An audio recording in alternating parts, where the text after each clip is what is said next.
Here we go. Welcome to week 5, day 3 of the Paraeducator training course. Today we're going to talk more about effective listening and also iMessages. We've been talking a lot about communication in this module. You see the kids here having a science lesson, working with a cell, and it looks like we're seeing the perspective of the teacher there trying to communicate with some folks. When we actively use these recommendations that we're going to see, students tend to be more receptive to listening and communicating with us. Of course, this is going to vary on a case-by-case basis, but these methods have been found to be fairly effective. How about the posture? If we see the science teacher here, she is taking a friendly posture. She's not sort of hunched over the students or striking an intimidating pose, anything like that. So one of the best practices is that our posture should mirror the posture of the students. So he's standing this way, she's standing this way. It's helpful to have your shoulders squared with the students and on about the same level, so you are face to face. So in this example, they're both looking at the whiteboard at the same time, so it's not possible to square the shoulders with the student. But in a group setting, tutoring session, anything like that where it's possible, people respond positively to having shoulders squared.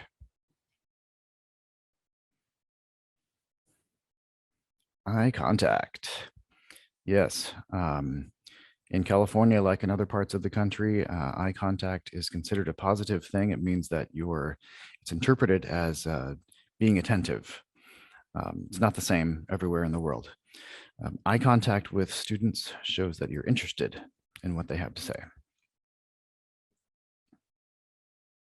It's hard to do over Zoom, but this teacher looks like she's pretty good at it. What about facial expressions? What's shown on your face should match what's on the child's. Smiling when the child is obviously sad would be an example of an incongruent or incongruous facial expression. Okay, so if we see the two ladies here, they are engaged in what appears to be a ballet lesson, bar lesson, not sure, but they appear to be engaged in a serious study of this art form. You can tell by their faces. Something complicated might be getting explained right there.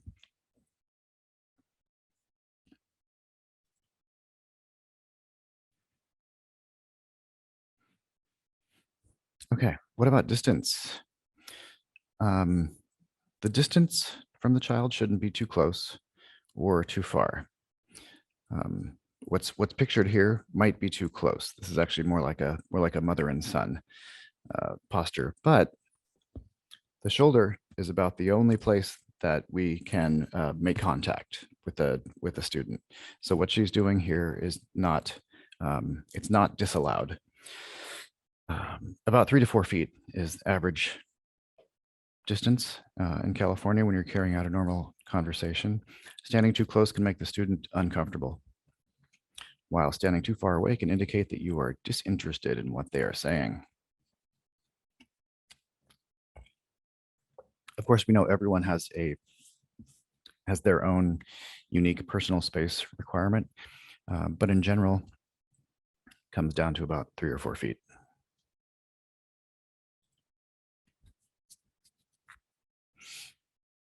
Okay, what about distracting behaviors? Things like playing with your hands, staring out the window, or doing something else while listening should be eliminated when talking to students or staff members. Yeah, we know there are going to be days when you're just asked to do too many things at once, at home, at work. But as far as is possible, we want to avoid distracting.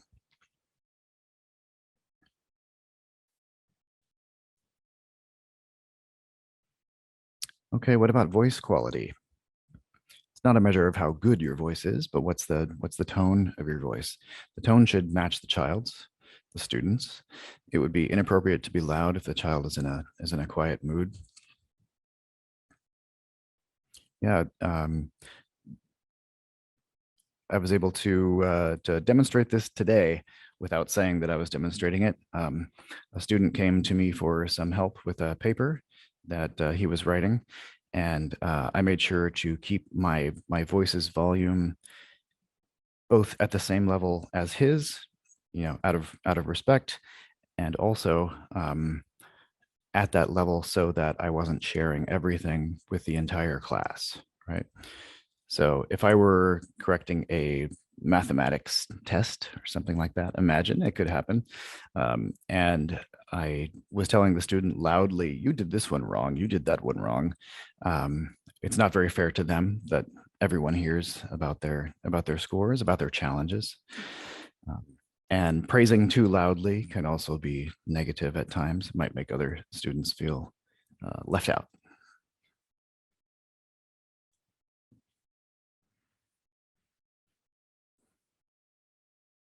All right, let's see a few more pointers for improving communication.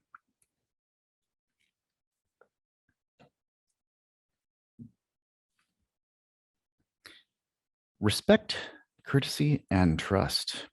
We've said a number of times in this course already that establishing a positive relationship with the students and with the other staff members at the beginning of the year is key. It's crucial to your success as a paraeducator and for any educator.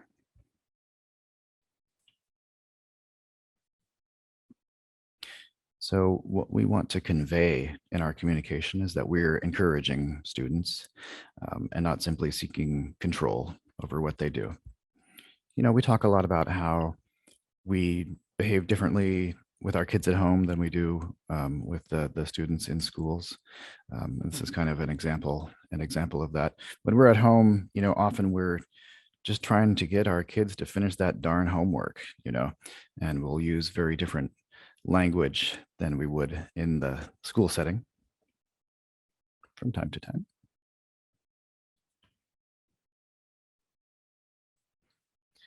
Of course, we know that we want to avoid putting students down.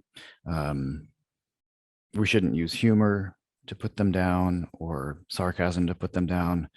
We want to just be positive in speaking to the students. So if we're encouraging them to improve, and we say something like that, this could be better. Um, we don't want a delivery that's like, this could be better, right? But instead something that's more encouraging. This could be better. Let's talk about some ways that we could improve this. Very good, but it could be better.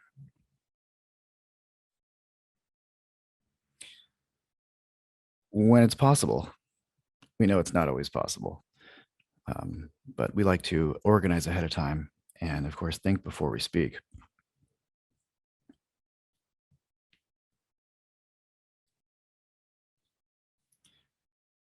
We're returning to the idea that we need to use the student's name.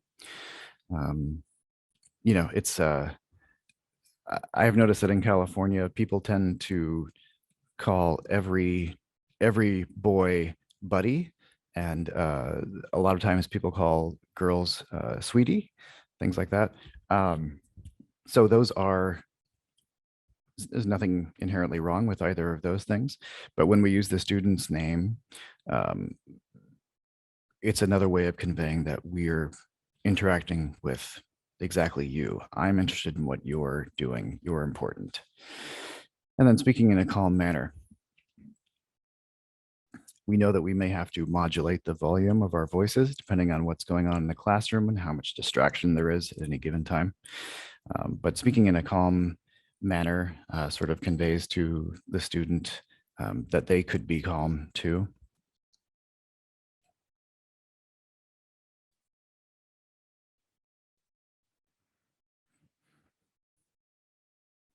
All right. And here we see a picture of a teacher giving a Zoom lesson. And he's doing that thing that I do all the time. He's kind of looking at the camera, um, and it doesn't necessarily come through as making eye contact. That's just the limitation of the medium. It's not that teacher's fault. But maybe he's trying to get the student's attention because he's about to give some directions. You know, starting out giving directions with an announcement or a declaration that you're about to give some directions can be a really good thing. Get people's attention. It'll go some distance towards helping you to not have to repeat yourself many times.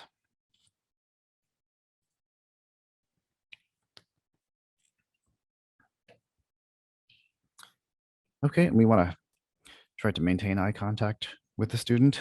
I I was thinking to replace this picture because the folks are looking at each other very intently here. It's kind of a law school situation, not a primary school situation.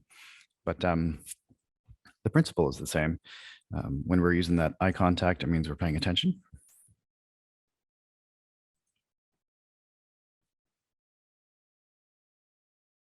Okay. How many people's lives are just like this, trying to trying to do your meeting while the kids are bouncing around back there? Um, in the classroom, we want to try to minimize distractions if we can, and also let the students know why a topic is important. We know kids like to ask why anyways, they're always learning, but if we offer the reason why something is important, it may help people to pay attention from the start rather than having to get their attention later.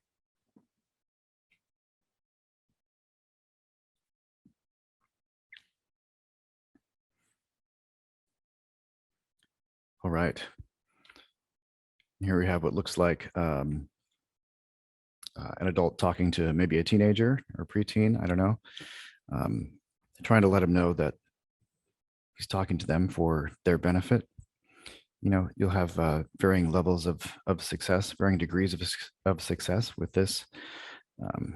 But we do want to convey that we're not just telling someone something because we want to control them, but because they can benefit from doing something a certain way.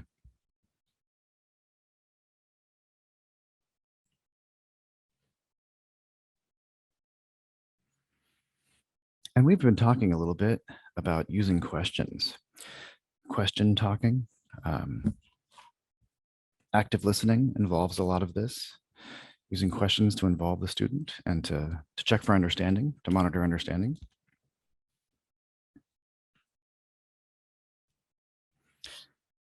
This teacher's posture continues to be really good.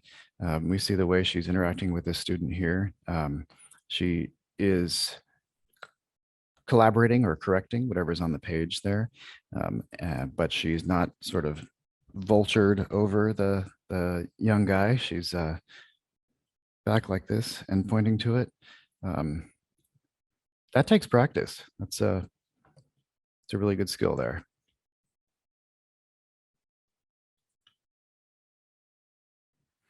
All right.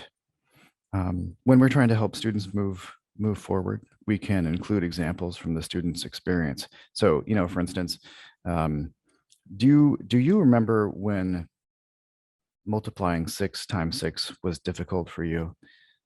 That was 3 weeks ago. Now you're doing 12 by 12. Oh my gosh.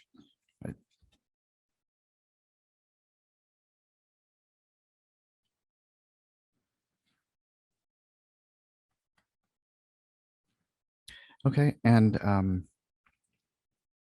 from time to time, students' personal problems may come up.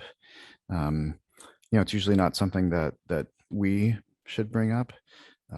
There are various steps that we should take if a student brings something up and we feel we need to pass that on. We can escalate it to appropriate school personnel, such as a school counselor. Definitely the classroom teacher is the first place we go with that. But anyhow, if you have been told that it's acceptable to speak about whatever the problem might be, but you don't feel comfortable talking about it, avoid talking about it.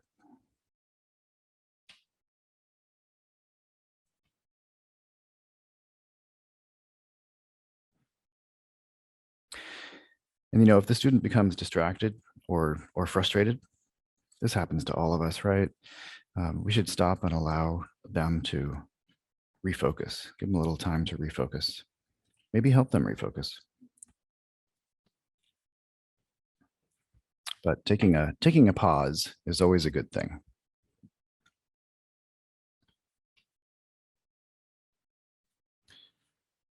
When we listen to students, we reinforce them and support them.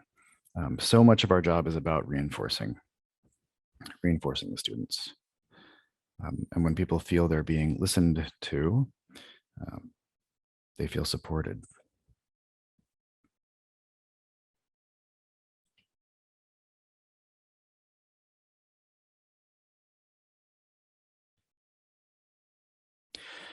So many times young people use art as a means of communication. Yeah, and there can be some really wonderful things communicated and some really troubling things communicated. We've probably all seen examples of both. It's often really helpful for young students, the younger students or students with exceptionalities, to sketch pictures or use other visual cues while attempting to communicate.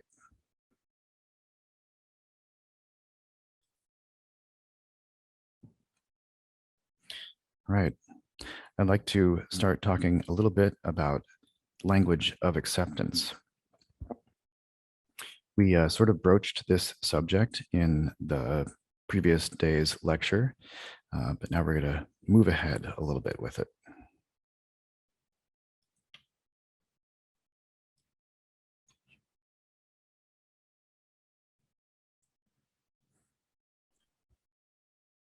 Accepting language. All right, we've got a series of four slides on accepting language.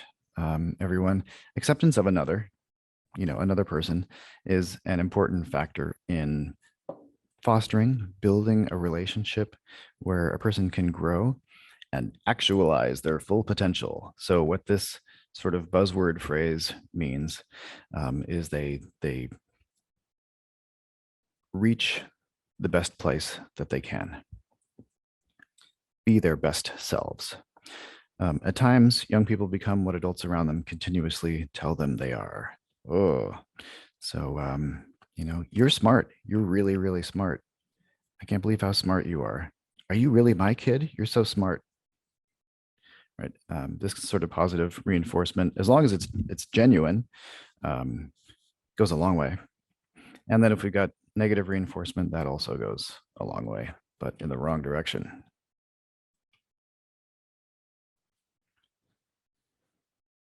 Adults appear to think that if we accept a child where they are at, they may not make the changes to become better in the future.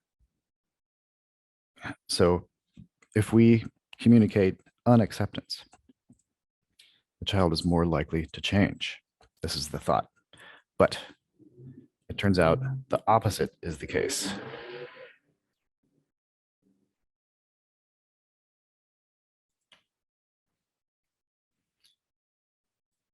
A language of acceptance, accepting language, can open kids up and make them feel more comfortable and at ease. When they know we'll accept them no matter what they tell us, we're more likely to see growth.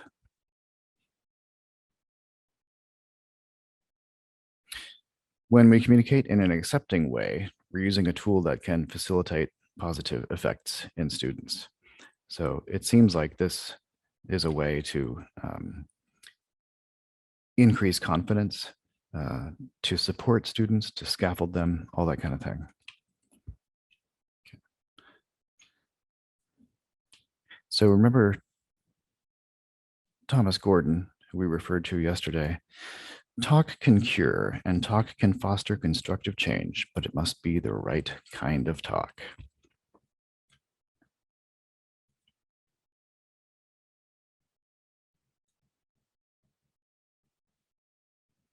Okay, I sort of lost count there on the last series of slides. The last one should have read 4 of 4, not 3 of 4. All right, let's talk about initiating and directing student responses. As educators, we ask questions of students on a daily basis. Yeah, as with any form of communication, the way the question is phrased, the way we ask it, will affect the quality and type of answer we will receive. Purpose of asking questions is to gain information from others. I bet you knew that already. But we sort of get out what we put in, just like any relationship. But the educator-student relationship is no exception.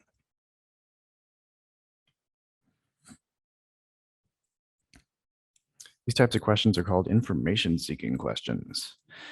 Other questions can provide information and direct the student to answer in a certain way, or they might clarify or confirm information.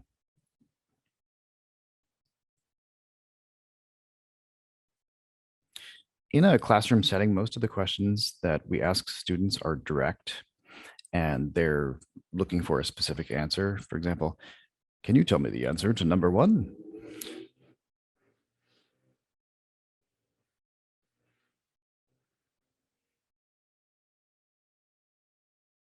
This form of question is interrogative and is usually a close set question, CLOZE, on purpose, where the teacher is looking for a specific answer.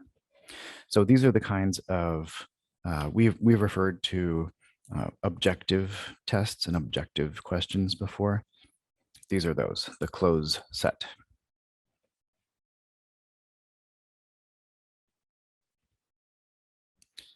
On the other hand, questions used to encourage thought and opinion are open-ended questions. They usually indicate to the student to express a whole range of thoughts.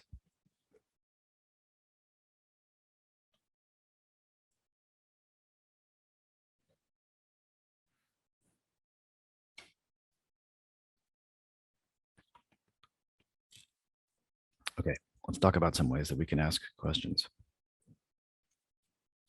more effectively. Number 1 is pause. This is so important, so important. We want to pause effectively after asking a question. If you pause before you ask a question, it gives you some time to phrase that question and make it make it what it needs to be. Pausing after you ask your question allows the student to think about their response. So one thing that many educators feel that they have in common as a challenge is pause. We call them these sort of pregnant pauses because you pause and the room fills up with tension.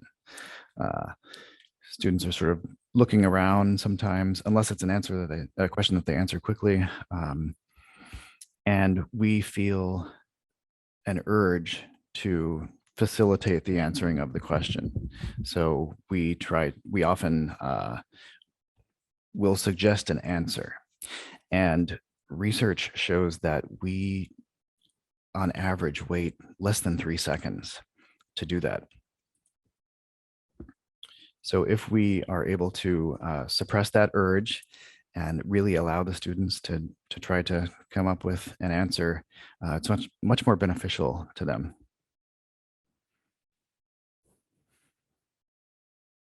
This is something that I struggle with.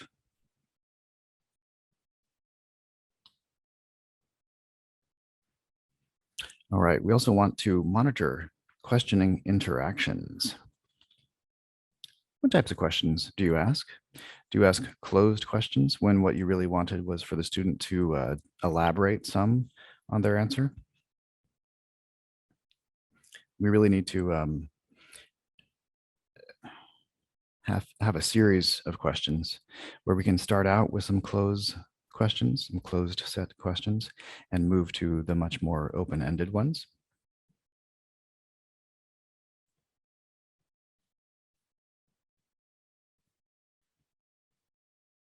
We could also monitor how many questions we ask. We might even be asked to do this by our classroom teacher and monitor the types of questions that we ask.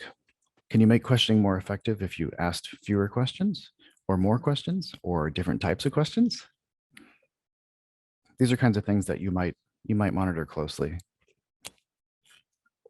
You might have a form or a sheet that you can fill out like this in certain settings. You know, it's not all day long, but just when this lesson happens or that lesson happens.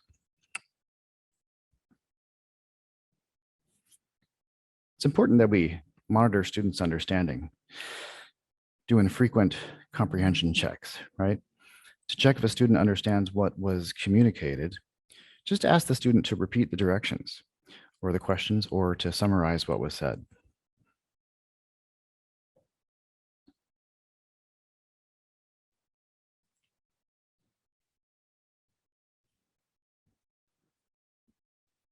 Okay, allowing wait time is another way of naming pausing after asking a question. People process language at different rates, and everyone's cognition happens at a different rate.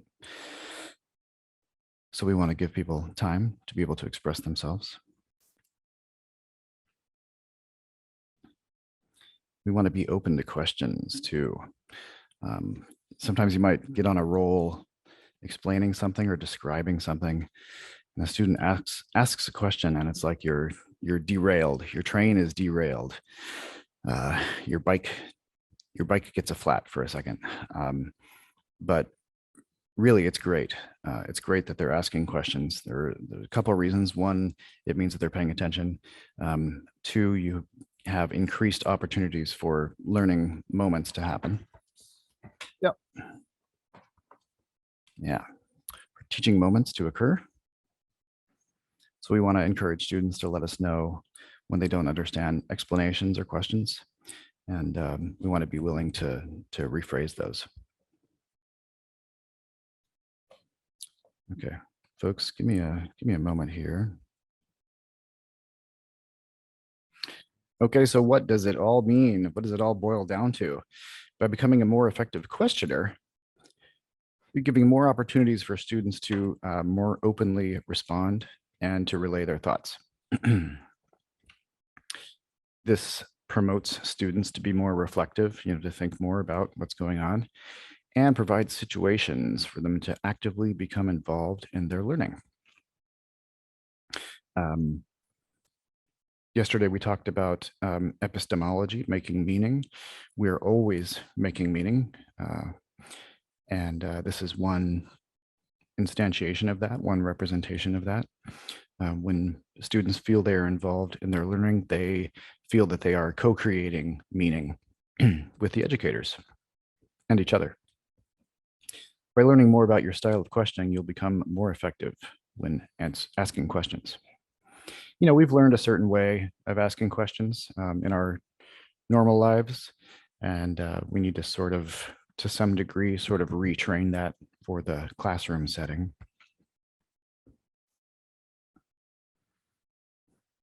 All right. How about the staff and faculty?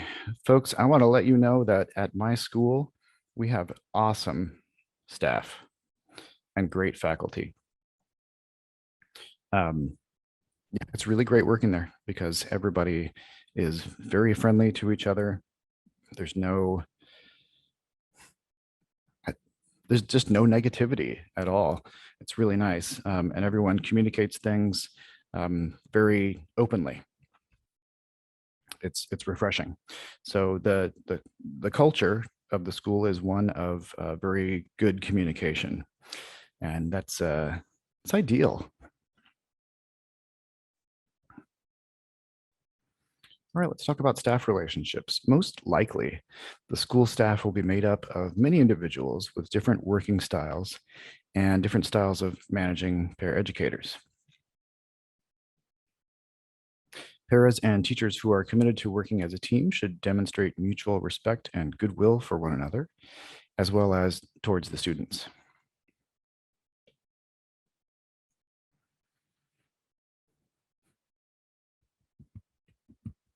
These will be some suggestions on how to develop a positive role in working with teachers.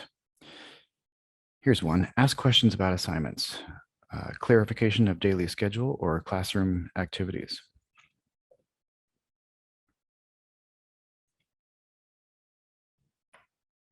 Attend meetings together.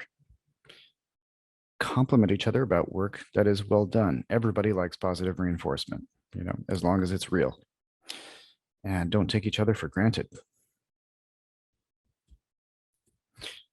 So this last one sort of means that we need to let the other folks know that we appreciate them. It goes a long way, it really does. It seems to be good as well to show a sincere interest in one another's work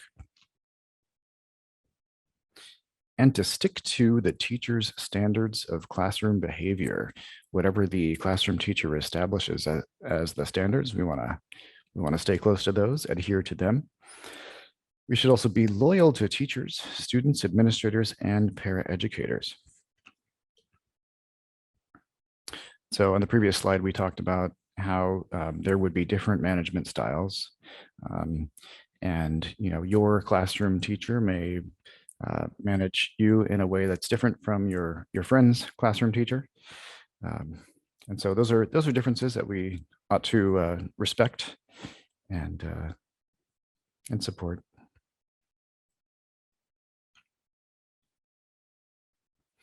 Okay, when there are problems, we've got to figure out who it is that we need to speak with. As you know, the first person in the chain of command for us would be the classroom teacher. But if the problem surpasses that context, then we may need to go to someone else. And we should be told during the first week, during our first training, who those folks would be. Who's the next person you talk to after the classroom teacher? Of course, we've got to know and observe the school rules. We want to avoid conveying do as I say, not as I do. So we've got to follow the school rules and avoid criticizing other paraeducators or teachers, especially in front of the kids. Oh my goodness. But certainly among the adults too.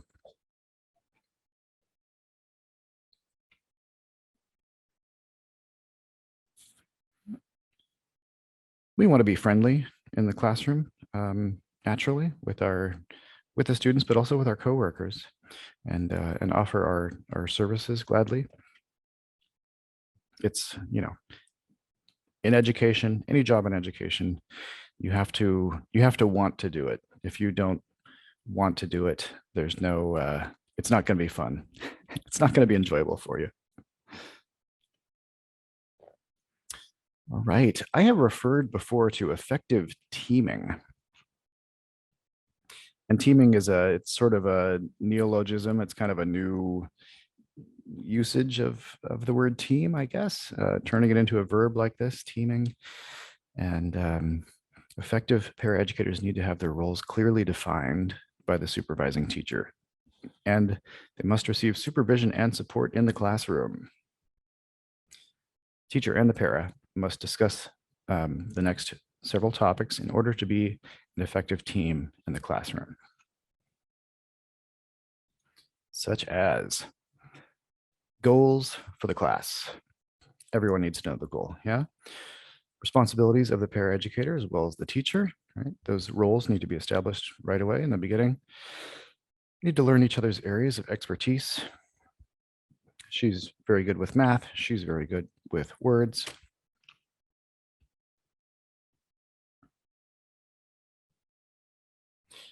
How to give instructions, school and class rules, discipline. What are the parameters on discipline in this classroom? Ongoing student performance in an inclusive setting. So for us, inclusive doesn't just mean diverse in the classical sense that people think of diversity, but also diverse in terms of exceptionalities, not exceptionalities. So we have special ed, general ed, and the increasing integration of the two is the inclusive setting that we're talking about here.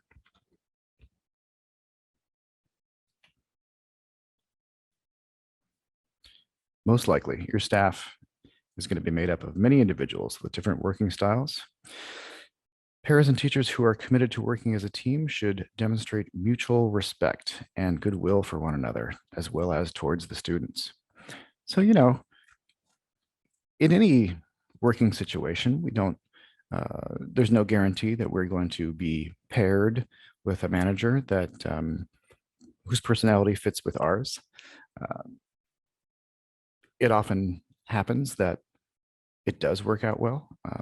But in the event that it doesn't, and you've given it a really good shot, and you've tried really hard to establish a good relationship from the beginning, and it's just not working out for you, you can change your job. You can go to a different classroom with a different teacher. You can go to another district. Once you start working in the California school system, even if you go from district to district, any of those retirement accounts or anything like that that you set up will follow you. So you're not like a boat with an anchor that's stuck on the bottom of the ocean. You can move along if you need to, but we really suggest that you try your hardest to establish a good relationship from the beginning.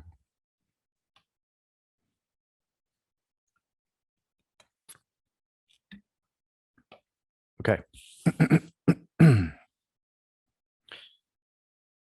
From time to time, in any human communicative situation, conflict will arise. So let's talk a little bit about conflict resolution and using iMessages.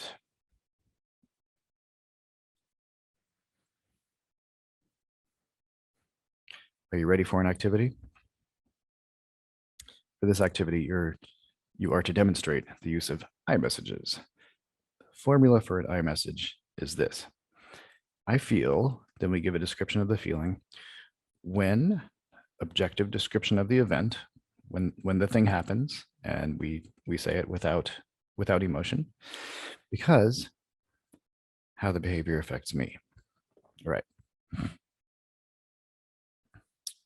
Now, don't worry, you don't have to memorize this because we'll have some examples coming up momentarily. Remember, if after active listening, the person confronted does not show an interest in problem solving, you should give a stronger iMessage.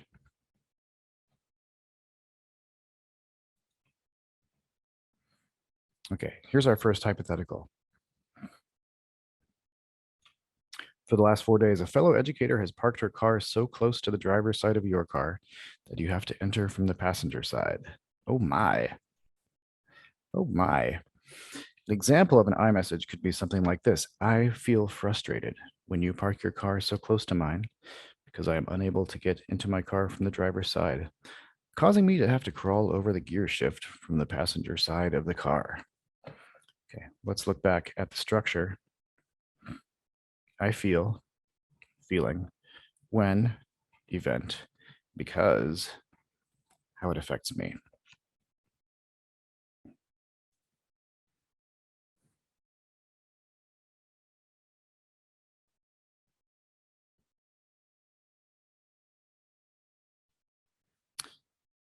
All right, let's look at some hypothetical situations and what we might say. Situation 2, you keep snacks in your desk to eat at school. Your principal regularly helps himself to these without asking, often eating all of them. What would we do in a situation like this? How could we construct an iMessage that would allow us to move forward constructively?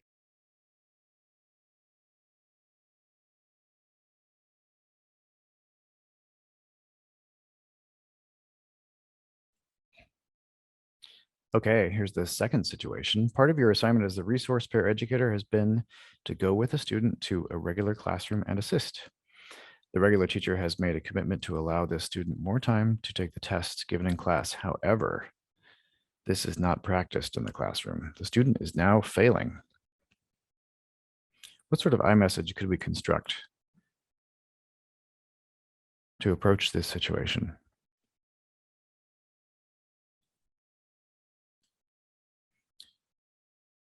Here's situation number 4. Classroom teacher has promised to hold regular conferences with you to discuss planning for students and how you should record student progress on jointly planned interventions. This has not occurred, and you're very concerned. I feel X when Y because Z. So it's very important that we be told exactly how we are to record student progress. And maybe it doesn't always happen. And so we might let the classroom teacher know that we feel lost when we don't have our scheduled conferences because we're not aware of some important things that we need to do.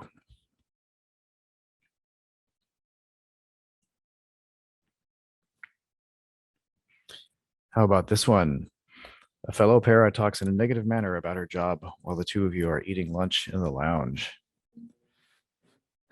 This might make you feel uncomfortable. You might come up with an iMessage that's something like, I feel uncomfortable when you speak negatively about our coworkers because it makes me feel complicit. It makes me feel like I'm involved in this.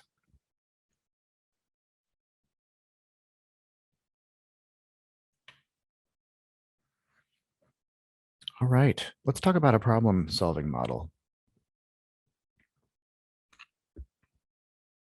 We know that communication is key.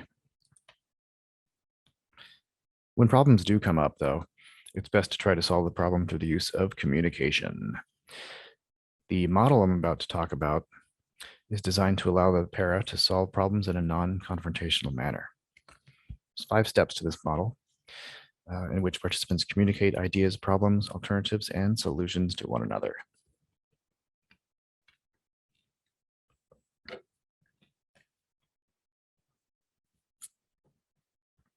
First step is to identify the problem. Put the problem into your own words. Try to use an iMessage to communicate your feelings. Allow the other person the opportunity to communicate their feelings as well.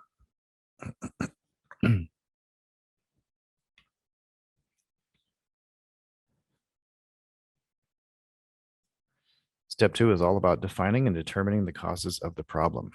What is the real problem? Get to the heart of it. Once you've figured out what the problem is, try to determine the cause of the problem. What behaviors or circumstances lead to the problem? Both parties must agree on the problem and its causes before you move to the next step. So this is another example of meaning making, co-creating meaning with another person.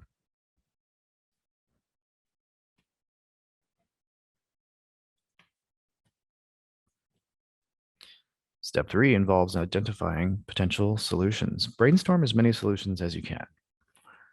Try not to think of pros and cons of the solutions generated. Don't think too far ahead. Don't analyze the solutions.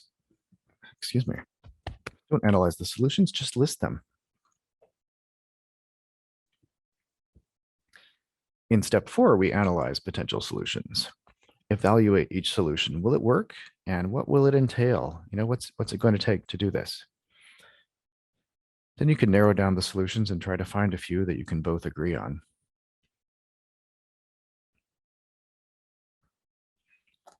Step 5, we select one. Decide on a solution that both parties can agree on. We want to make sure that both parties have an equal part in the solution. And decide who is going to do what and when. We should set a date to meet again and discuss progress.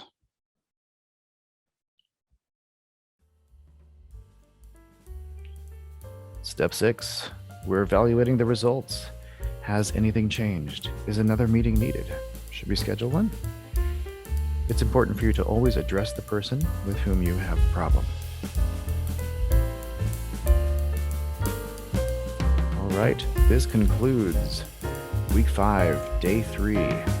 Thanks so much for sticking with me, and we'll be back next time for week 6.